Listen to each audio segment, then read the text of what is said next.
Humans of the cardboard, welcome back to Just Nuts, guys. It's time to talk about punks. If you didn't hear the news, Quarter Century Trinity Box is a new Christmas set for the OCG. It's going to come out right before Christmas, and it's already been confirmed that there's going to be 2 new Orcus cards, 2 new Dragon Maid cards, and 2 new Punk cards contained within this new product. It's really exciting because those are 3 archetypes that I think are not too far out of high-level competitive play. So with 2 bangers for each of these archetypes, I think they all could jump to like a really good, really playable level competitively, which is really cool. And Punk is honestly maybe the top of these 3, just because it's the most recent archetype to be printed. It has already seen high-level competitive play in recent years, and they definitely could use it. I think they're maybe the closest of the 3 to being like really, really good. So today, what I want to do is I want to go through the Punk cards that exist and I think are important to the archetype. We're going to talk about, some strengths and weaknesses, and then at the end we'll do a little bit mentioning like where I think could be the areas Konami should focus on with their 2 new cards to help the archetype climb back up into competitive playability yet again. So let's get started with their the cards they have access to already. We'll zoom through these because if you know this archetype, you probably know most of these. The deck has 3 different Stratos monsters: Xiamen, Wagon, and Madam Spider. They all search different things. One searches monsters, one searches spells, one searches traps. Xiamen's really the main one because he's your starter. The other 2 are not starters, but they do still plus you and help you really get a good bang for your buck out of your combos, which is really good. You also have Yukioe Punk Sharakusai. He helps you fuse into your fusion monster, which is a pretty good card. And then it also lets you quick sync on the opponent's turn, which allows for some pretty powerful disruption. You move to the big ones. Ogre Dance is basically just a monster Rhoda. You discard him to add any Punk monster that's not a level 8, so cool. You have Foxy Tune. This is a really good extender as well. Helps you summon a Punk straight from the deck.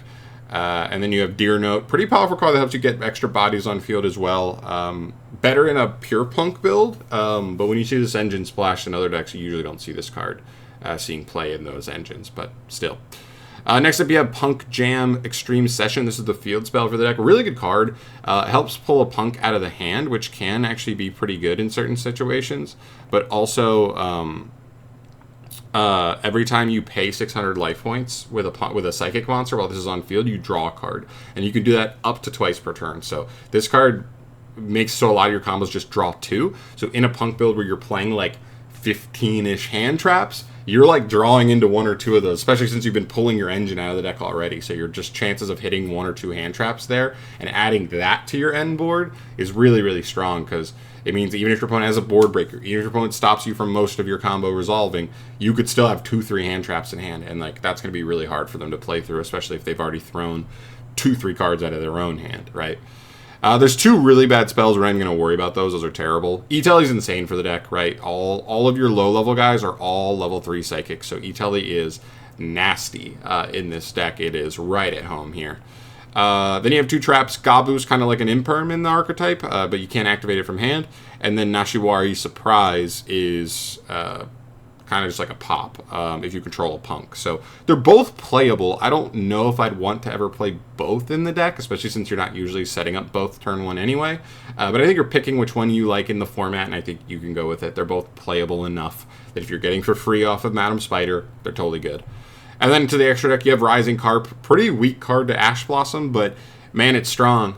You tribute itself to special summon 2 Punks from decks. If you're summoning something like Madam Spider and Wagon, you're summoning 2 bodies for the price of 1, and then those 2 cards are searching you cards, which includes the field spell, which then draws you a card when you activate Madam Spider, and then you're probably paying again, and you're drawing 2 there. This card really snowballs into a ton of resources. It's actually pretty strong if it's resolving. Punk Jam Dragon Drive, really cool card as well. On summon, it's either adding a level 3 psychic from your deck to your hand or Foolish Burialing it. It's really good. It even allows you to search stuff like Ghost Ogre as well, which is also a bonus because Ogre's actually been playable the last couple formats. And then can reborn itself later on potentially. Just good climbing card. It's a good Synchro 8 that helps you climb and get extra value out of your plays. You have Amazing Dragon. This guy's good. You usually want to make him on the opponent's turn because when he's summoned, he can bounce their whole board basically. Pretty powerful card. Yeah, and then just lets you follow up, kill your opponent. And then the last extra deck monster that I think is worth mentioning that's like specific to this strategy is Psychic End Punisher. The deck can make him super easily because this is one of the very few synchro decks that makes 11s really cleanly. And because they also pay a bunch of life points, like you're probably, if your combo's going through theoretically turn 1, you're paying with like Xiamen, Madam Spider, Wagon. You're probably also paying with Shirakusai and I think Dragon Drive. You're probably paying, you're probably paying 3,000 life points, which means this guy becomes quite a handful. And then he's also going to allow you to just like kill your opponent really easily on the follow-up turn. So really problematic card for certain archetypes, especially with how easily you can make him. And then lastly, you have to mention Gold Prides. These decks go together. Gold Pride Punk was actually the best version of the deck for a little bit. They just fit together so well, right? Gold Pride being a deck predicated on paying life points, so that way their cards are made live. This engine being very consistent at getting you ways to pay life points, they fit together so nicely. This deck adds a little bit of extendability and extra lines that the deck can make and interactions they can set up as well. So it all makes sense and it all feels at home there. So those are all the cards that kind of already exist at Punk's disposal.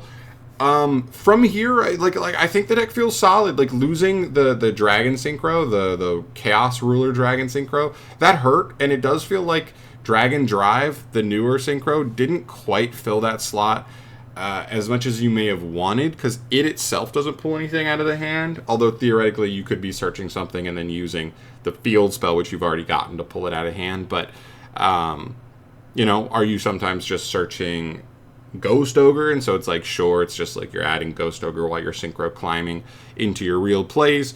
Either way, it doesn't feel quite as helpful as the Chaos Ruler was. So that's a small slot that I feel like is a little awkward in the deck. As far as consistency goes, I have like no worry with consistency. You've got 3 Xiamen, you've got 3 E-Telly, you've got 3 Ogre, which searches your Xiamen. You've got 3 Foxy Tune, which can summon Xiamen straight out of the deck. Like, you've got 12 copies of your 1 card play. I really don't worry about consistency that much. Like, is there maybe like some other, it does feel like something extra deck wise would be really helpful. One other like decent interruption as far as the actual archetype goes. The only extra deck interaction you're making is like quick syncing into Amazing Dragon, and that's basically it. Unless you're making something else that's really generic. But I don't even know if that's the route most decks would want it, most versions of this deck would want to take. So there's that. And then maybe spells, like, you know what I mean? Like, traps are always going to be traps, so I don't worry too much about Madam Spider's search. And then Wagon's only searching the field spell, which is still a good card, but it doesn't help you play. It's a card that's, like, really nasty if you can already play. And so it raises, like, the overall, like, potency of the deck when you're going, like, full board. But maybe it would be nice to have, like, an actual, like, extender in the form of a spell, so that way Wagon is, like, actually getting you places. You know what I mean? That maybe could be like a really cool tool for them.